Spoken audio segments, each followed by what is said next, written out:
Welcome to Spider-Verse Minute, the tri-weekly podcast where we watch Spider-Man Into the Spider-Verse 1 minute at a time.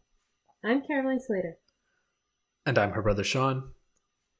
And today we are discussing Minute 90. It begins with Doc Ock ready to end Peter, and ends a minute later with Spider-Ham dropping a giant magnet in the beam. What did you title this minute? It's about time. Yes, it definitely is. and right before it is time. Smooth.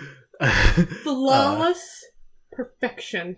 Yeah, I really like the banter between Peter and Doc Ock. Just too. you kind of mentioned it last time, but can I get a minute to think about that? And she's just like, goodbye, Peter Parker. Got a pen. Can I write that down? Yeah. And then we see, so she curls up her fists. Mm-hmm. Or do you think that's her curling up the fist, or is that Miles? I think that's Miles curling up the fist. Because, I think that's her. She was about to punch Peter, and Miles happens to grab it and hit her because we cut away, further back from her, she still has it curled up, and it's after Miles leaves her. Okay. Oh, then maybe she did. I didn't notice it was curled up afterwards still. Yeah. Okay. But I like the, when he punches her, they did, just to dive into the animation a little bit again. Mm-hmm. Into the way they do it is they do the pop. I love the pop. It's got 2 exclamation points, so you know it's a big hit. But they have the fist hit her face, and then the fist and face move away on the next frame, but it keeps an after image of the fist in place, and they show the speed lines away from it. And I just wanted to point that out again as one of those animation techniques of helping show more movement than is actually animated. Yeah, it's a similar technique to what I'd have to learn in stage combat of just that follow through. It just helps the viewer connect the emotions easier. They do it with live action film, they do it with stage. It's just those things of it helps the human brain connect the story better. Yeah. And so the fact that they pull it through with the animation is both smart and also kind of a standard thing, but it's a nice thing because it's not always done in animation, or at least not done as well. Yeah. And they do a really good job with it. And once I like to switch from animation to music talk.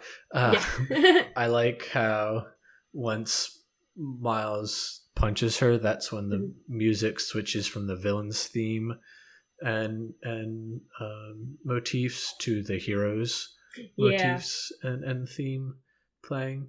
I love really this whole sequence right after the punch. Yeah. So first off, I love the fact that they keep Miles invisible for quite a while. Yeah. And I also like how they strategically used when we saw his outline versus not. When his outline, I was going to bring that up. There was 2 parts I noticed in particular. At 13 seconds and 17 seconds are when you see it the best. But yeah, I love how they strategically show his outlines as well. And at one point you can see him, as we're looking face on at Doc Ock, you can see him darting through her glasses, so you can see his outline going through the glasses. But she obviously can't see them. Yeah, or her goggles, I guess. But and she's just like, who's doing this? What's going on? What's happening? Which is a little odd because she knows he had an invisible friend before, so you would just assume it was that same invisible friend. Yeah, she might have forgotten.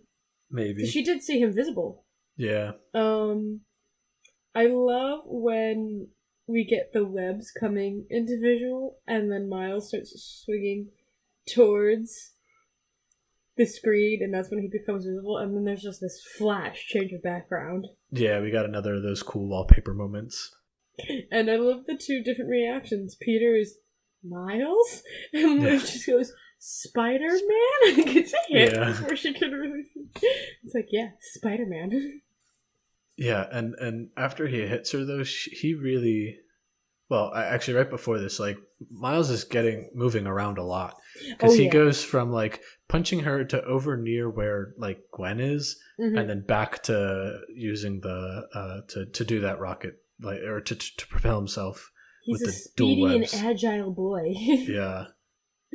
And, like, part of this made me think, like, so when he goes invisible, it obviously affects the clothing, like, that he's wearing. Yeah. But does it also, like, was it affecting the webs as well? And so is he swinging around on invisible webs, or are there just, maybe. like, are all of the webs visible? Or, like, because we see when he shoots the webs to swing over at her, like, is he just being like, oh, I'm going to be extra cool right now and turn the webs visible first and then turn the rest of me visible? I don't know.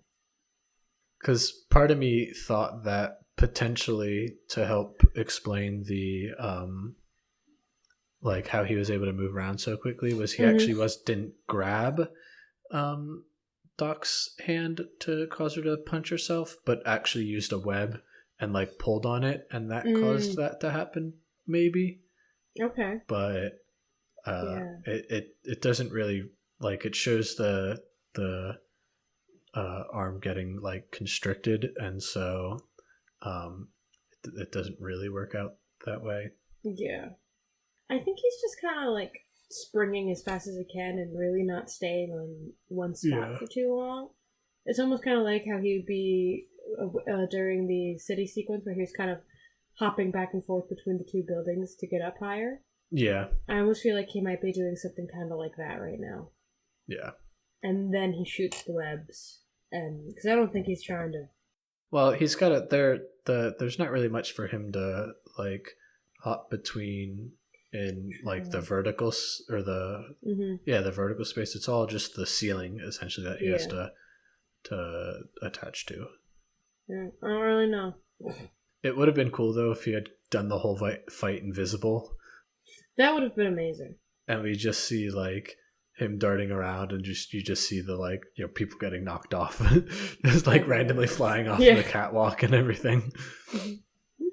I do like when he reappears. Just everyone's reactions, like Peter's joy, Penny's joy, Spider-Ham's joy, and then Gwen has this, like, quiet pride. Yeah, she says, "You figured it out." He's like, yeah, figured it out. Yeah, although I do have complaint with Peter is he does out Miles' identity. He's just like, Miles, like, come on, Peter, call him Spider-Man. He's Spider-Man. Yeah, I don't think anybody heard that. Although that would be a pretty cool, like, plot point in the next movie if they brought Doc Ock back, is that she, like, knows Spider-Man's first name is Miles, but, like, that's all she knows and has to tries to track him down. That could be interesting. That would be neat. I don't know. She got knocked away pretty far, and there is a loud machine happening. Yeah. I do love Peter's line after, like, you figured it out. I love you. I'm so proud of you. Do I want kids? Kids. That flow of thought is, like, the best thing to me. Yeah, him just, like, finally realized, like, oh, this is actually, like, neat. And then they get interrupted, like, oh, right, I forgot about her. Although having a child that can crawl up the walls and stick to the ceilings like a baby, whew, that would be... I guess they would be a little bit more durable, though. They could, we get a glimpse of it with Incredibles 2. Yeah. Jack. The chaos of just trying to keep track of that kid. Yeah. I like when she starts throwing the tiles at them. Mm-hmm. And this is the part where, like, the colors start getting a lot more crazy. Oh, yeah. And when I first saw it, I was like, is she just throwing blocks of cheese at them? Like, they look like blocks of cheese. They do turn very yellow. Yeah, and then I was like, oh, actually, it looks a lot more like honeycombs. Yeah, I'm like, should she throw a honeycomb? Where did she get a giant honeycomb? it makes sense because she's got just such a big, like, she's got a beehive set of hair. And so, Yeah. like, it'd be like, ooh, she could easily turn in from the, Doc Ock to Captain B, Queen Bee. I was gonna say Doc Octobee, but okay. Oh, Octobee would work a bit better. Queen Bee's already a character, so. Yeah, Doc Can't Octobee, do there it. you go. Yeah. The only other things I have is when the DNA for Kingpin's family Yeah. gets put into the machine, and it just turns into this, like, black hole. Yeah. Yeah, and Like, it gets oh. all. Ooh. That's not scary at all. Yeah. I feel like that's the, like, in between verse leaking through. Like, yeah, I think when so, they were too. flying through, it was all spacey and black. And Mhm. so it's just that, like, bubbling through and causing havoc. Yeah. The last thing I have, because I have no easy way to transition, is I love the fact that they're now fighting. Miles is there fighting with them. And it shows Spider-Ham taking the weapons away from the guys Yeah. with a giant magnet. Yes. And then he just drops the magnet. I He hope just he's got drops the more magnet. magnets. Yeah. Like, he better have more magnets or else that would have been a waste of a good magnet. I'm sure he did. But, like, it's also like, bruh. Like, why did you not pull out the giant magnet sooner? Do you have anything else to add? That's all I had for this minute. Yeah, that's all I have for this minute as well. And thank you for joining us this week. Tune in next week to see how the battle continues.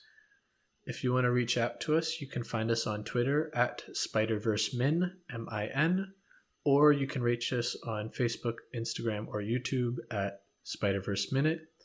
And if you want to send us an email, you can send one on over to podcast@spiderverseminute.com. Thanks for listening. Bye.